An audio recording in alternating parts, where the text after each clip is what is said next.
Assalamualaikum warahmatullahi wabarakatuh.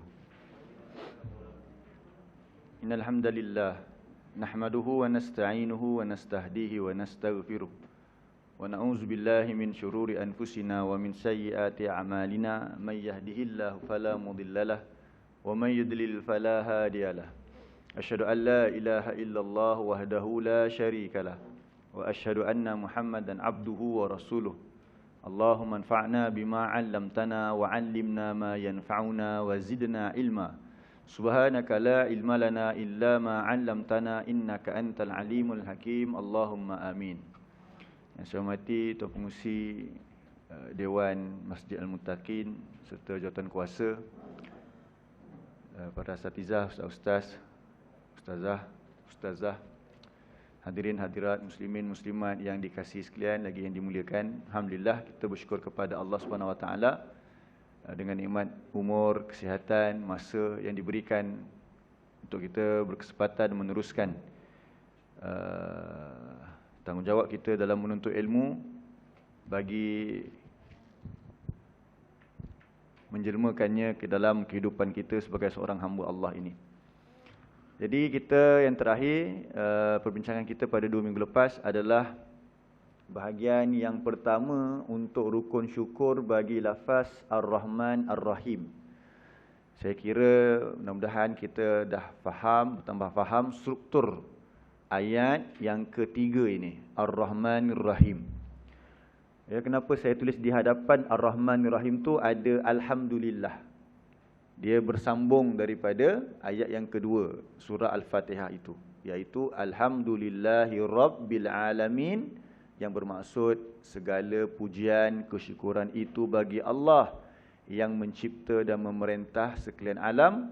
Sambungan dia ialah kita memuji Allah yang Maha Pemurah, yang Maha Penyayang. Jadi tidak ada dalam bacaan ada Alhamdulillahirrahmanirrahim, tapi kita kena faham demikian. Bukan ini satu rekaan, tetapi itulah dia kaedah bahasa Arab. Apabila kita belajar bahasa Arab, ada satu ilmu yang dia akan menganalisa bahagian akhir kalimah, iaitu disebut sebagai ilmu nahu. Mungkin sebahagian daripada perempuan tuan-tuan dah belajar ilmu nahu. Jadi dia akan maklum kenapa saya bulatkan Ar-Rahman tu nun tu baris bawah, Ar-Rahim tu mim tu baris bawah, dan saya kaitkan dengan lafaz Allah pada Alhamdulillah. Itu disebut sebagai majrur. Betul tak? Majrur. Lepas tu kenapa dia majrur? Dengan tanda apa dia majrur? Bil kasrah. Kemudian kenapa sebab dia baris bawah tu? Sebab dia tabi', dia mengikut Allah dari sudut apa? Sifat. Dari sudut sifat. Itu dari segi nahu. So Ar-Rahman tu kalau kita i'rab, Ar-Rahmani isim majrur wa alamatu jarihil kasrah li'annahu sifat tabi' lillah. Jadi betullah kita boleh faham konteks ayat Ar-Rahman Ar-Rahim itu ialah dalam konteks kita sedang memuji Allah dan kita sedang bersyukur kepada Allah. Jadi bila kita faham begitu, kenapa saya terangkan semua ini? Sebab kita namakan tadabbur kan? Kita nak menghayati apa yang nak dimaksudkan pada ayat ini. Jadi bila kita baca Ar-Rahman Ar-Rahim, konteks dia ialah kita nak bersyukur. Masa kita bincang tentang nama Allah Ar-Rahman Ar-Rahim pada Bismillah, itu konteks apa? Bismillahirrahmanirrahim. Ada juga Ar-Rahman Ar-Rahim. Tapi lafaz Bismillah itu kan lafaz tawassul. Jadi kita bincang tentang tawassul. Sekarang ni kita bincang tentang syukur. Bila tentang syukur, ada 4 perkara yang kita dah senaraikan tu. Yang pertama ialah kenal nama Ar-Rahman tu macam mana. Sebab kita bersyukur dekat dia. Saya bagi contoh mudah. Tadi kita bagi contoh macam mana? Contoh saya mengajar guru. Pada masa yang sama saya juga ayah. Jadi kalau kita bagi hadiah kepada anak, anak melihat kita dari sudut apa? Ayah. Tapi kalau pelajar, guru. Tapi yang sama juga. Di situ kita ada beza dah kan, sifat kita ataupun gelaran kita tu. Begitulah. Jadi Allah memanglah Allah dengan sifat Ar-Rahman itu, dan Ar-Rahman ialah salah satu daripada nama-nama Allah yang indah. Walillahil asmaul husna fad'uhu biha, kata Allah. Dan milik Allah nama-nama yang indah. Kenapa Allah memiliki nama-nama indah? Setiap nama Allah akan mencerminkan sifat dia. Kalau saya boleh pinjam perkataan cermin itulah. So, kalau kata Allah tu Ar-Rahman, memang dia Ar-Rahman. Tapi nama saya Syafiq, maksudnya penyayang. Kadang-kadang mungkin bukan penyayang. Nama kita kan. Sebab nama kita bukan nama yang indah. Yang kita takut, indah khabar dari rupa. Tapi Allah bukan demikian. Okey, jadi bila kita puji Allah tu Ar-Rahman, kenapa? Soal dia. Apa nikmat yang diberikan? Itu nombor 2 yang kita akan sambung pada hari ini. Kalau tengok nota lepas, kita akan sambung poin nombor 2. Okey, yang pertama tu kita dah bincang dah. Ar-Rahman itu sifat pemurah Allah kepada siapa? Okey, seluruh makhluk. Seluruh makhluk.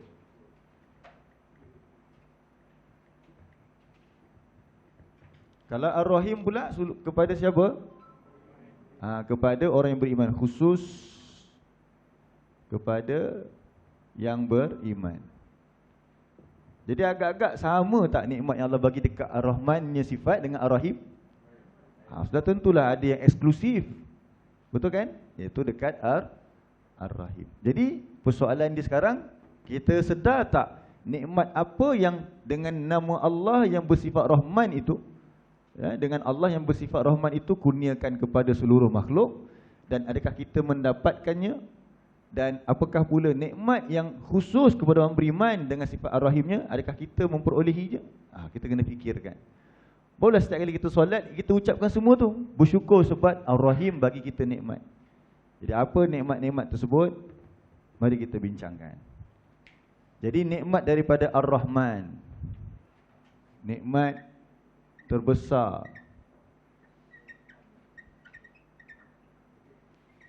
Ar-Rahman, ialah apa dia? Al-Quran. Macam mana kita nak tahu? Buka surah Ar-Rahman. Allah bagi tahu dalam surah Ar-Rahman ayat 1 hingga 2. Buka surah 55 ayat 1 hingga 2.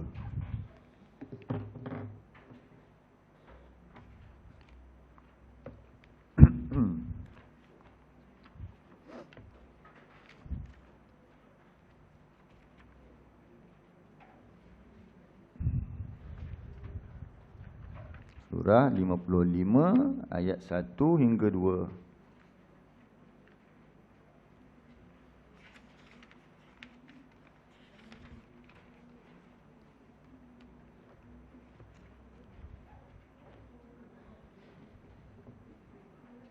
Nama Ar-Rahman Ar-Rahim minggu lepas kita sebutkan istilah Zur-Rahmah. Betul tak? Zur-Rahmah. Situ kena catat juga tu. Ayat apa dia? Nama Ar-Rahman Ar-Rahim padanya terkandung rahmat. Dah rahmat tu ada perbezaan. Ada untuk orang beriman khas, ada untuk semua orang Allah bagi. Okey, sekarang surah 55 muka surat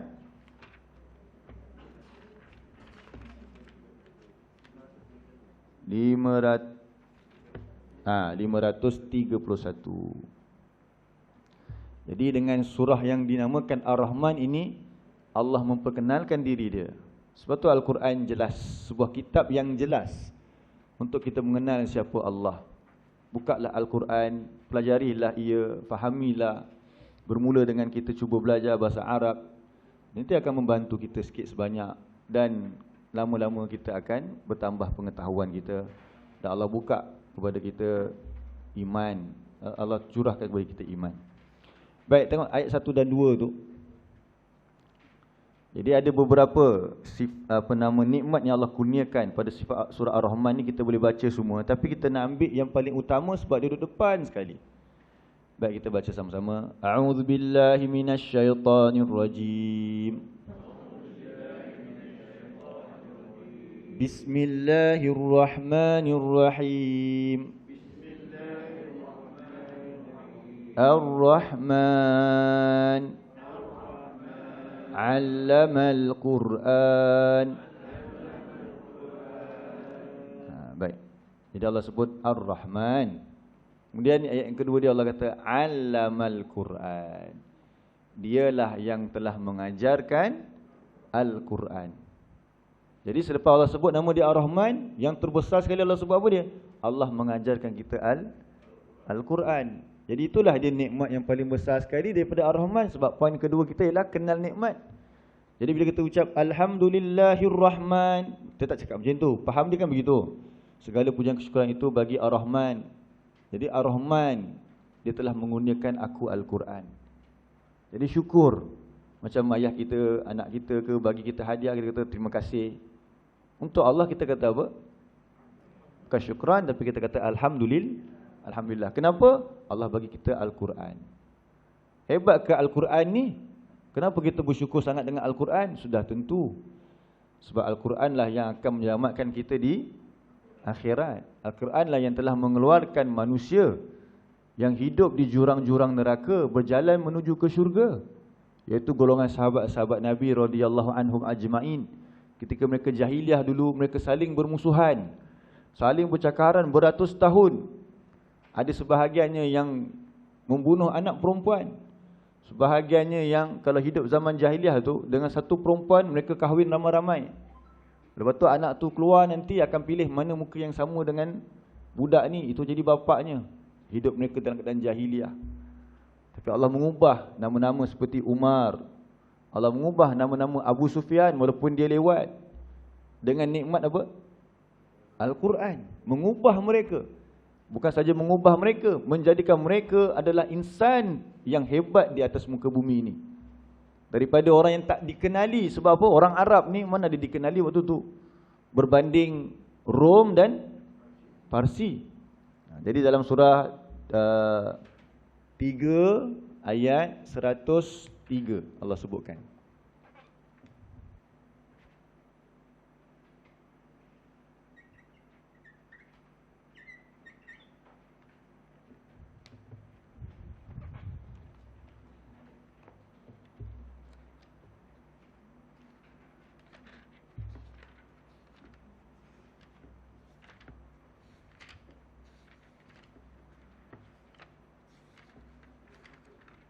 Tiga 103. Muka surat 63.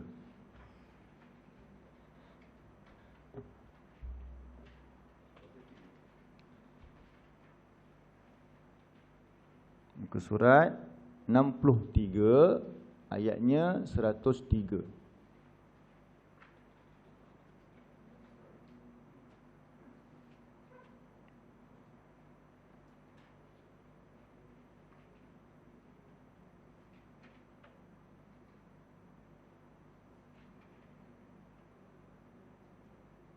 A'udzu billahi minasy syaithanir rajim. Wa'tasimu bihablillahi jami'an wa la tafarraqu.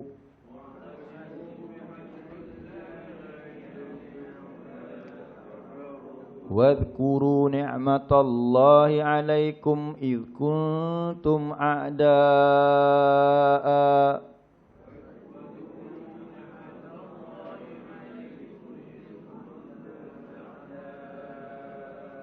فألف بين قلوبكم فأصبحتم بنعمته إخوانا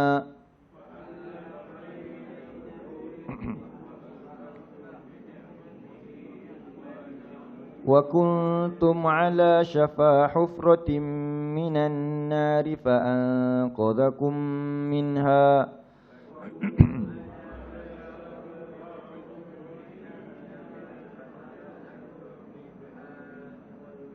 كذلك يبين الله لكم آياته لعلكم تهتدون.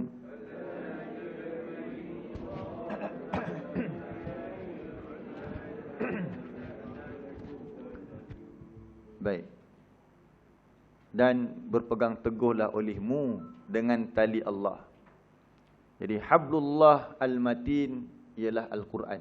Tali Allah yang teguh itu ialah apa? Al-Quran. Allah suruh para sahabat Nabi berpegang teguhlah dengan Al-Quran. Dan jangan kamu bercerai-berai. Jangan kamu berselisih. Jangan kamu ada pilihan yang lain pula. Oh, saya ada kaedah lain untuk majukan saya punya keluarga, saya punya masyarakat. Kita ada Al-Quran. Kemudian kata Allah, ingatlah akan nikmat Allah itu. yang diturunkan yang diberikan ke atas kamu tatkala dulu kamu dalam keadaan macam mana? Bermusuhan. Bahkan mereka bermusuh dengan siapa? Kalau Abu Sufyan peringkat awal bermusuh dengan Nabi dia. Tahun ke-8 Hijrah, pembukaan kota Mekah tu, barulah dia muncul sebagai seorang Muslim. Amr bin Al-As. Dialah yang ketika sahabat-sahabat Nabi Rasulullah hantar ke Habsyah untuk berhijrah. Masa tu Rasulullah tak berhijrah ke Habsyah, yang dipimpin oleh siapa?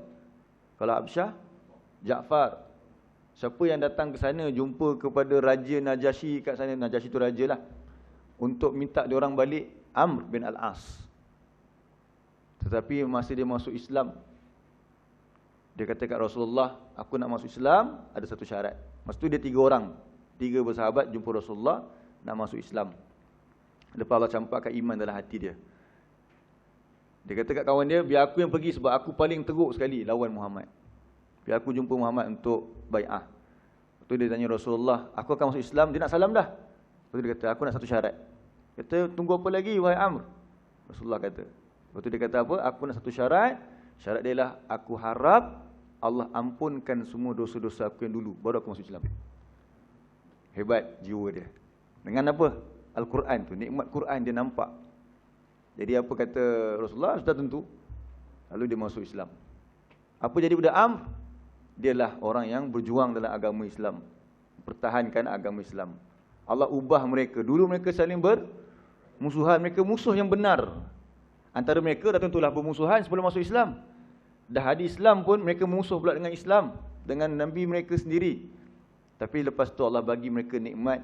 Mereka sekarang kata Allah apa dia? Kemudian dengan nikmat tersebut, fa'allafa baina qulubikum, maka Allah lembutkan hati kalian. Allah jinakkan hati kalian. Fa'asbahtum, maka menjadilah kamu binikmatihi, dengan nikmat itu Al-Quran, ikhwanan, kamu jadi saling bersaudara. Ikhwan, kita harus sebut ikhwan, ikhwah, akhi, saudara. Apa maksud saudara? Kadang-kadang kita tengok dalam Quran, Allah kata saudara tu ialah adik-beradik. Kan? Asalnya saudara tu adik-beradik.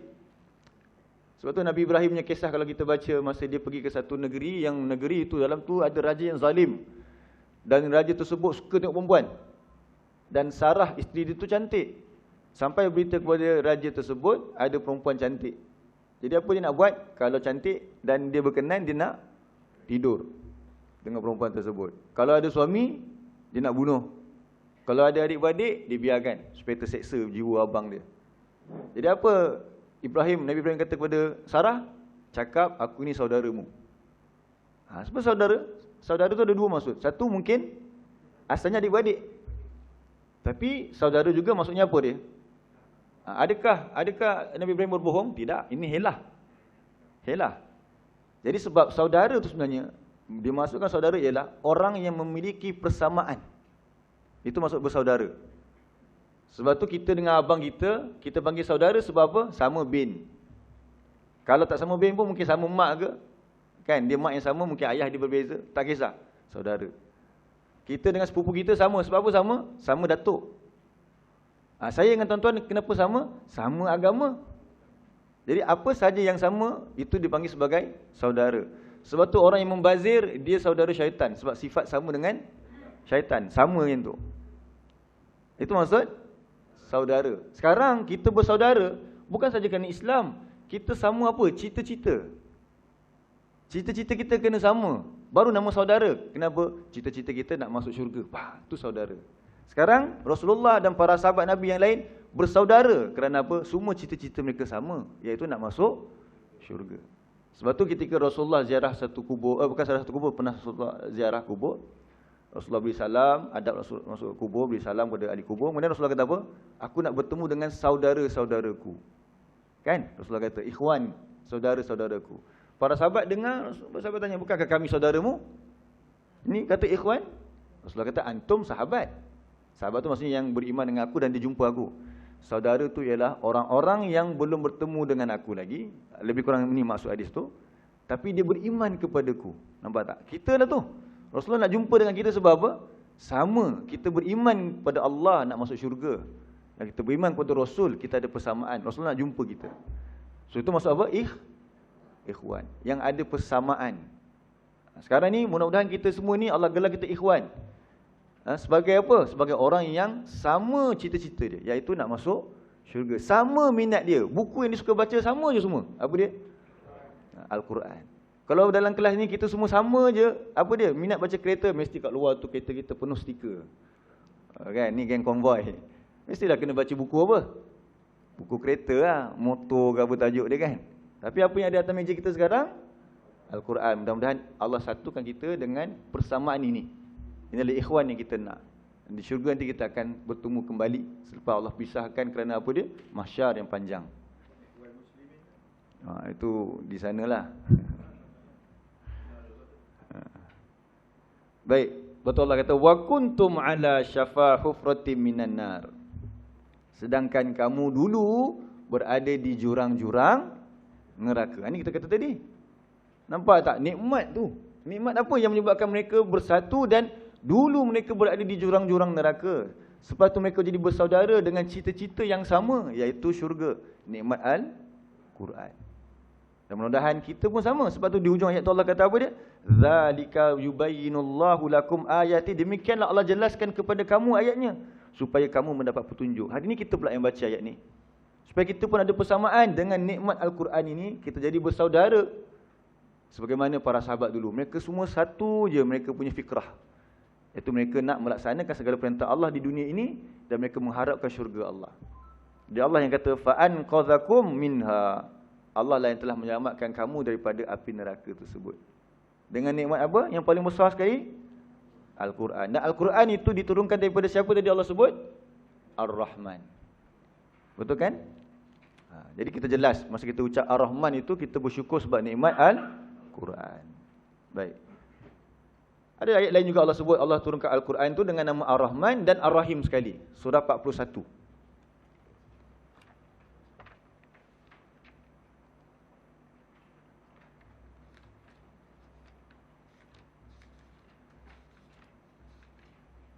Ayat yang kedua.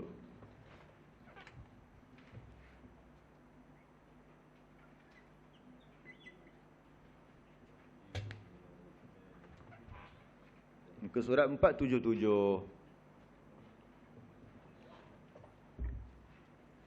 477.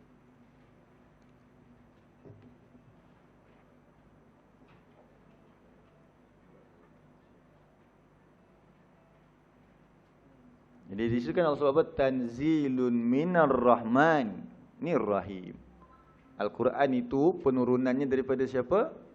Ar-Rahman, Ar-Rahim. 41 ayat 2, bukan 42 tu. Terlebih tulis. Ni saya tulis 42. 41 2. Bukan 41 42. 41 2. Tanzilun minar Rahmanir Rahim. Okey, ini nikmat daripada Ar-Rahman. Yang kedua, sebabkan tadi Allah kata Allah mengajarkan Al-Quran. Macam mana Allah mengajarkan Al-Quran? Macam mana nikmat Ar-Rahman ini Allah ajar daripada Ar-Rahman itu Allah ajarkan Al-Quran dengan pengutusan Rasul. Pengutusan Rasul. Ini satu nikmat agung dengan pengutusan Rasulullah sallallahu alaihi wasallam. Tengok surah 21.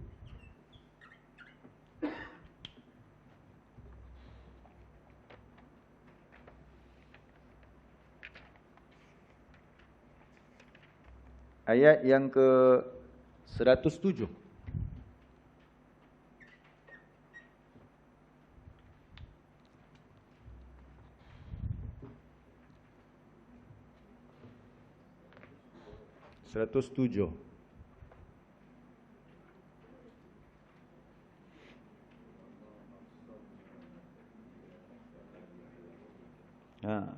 Bukan rahmat kat situ kan? Rahmat kan? Muka surat 331.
أعوذ بالله من الشيطان الرجيم.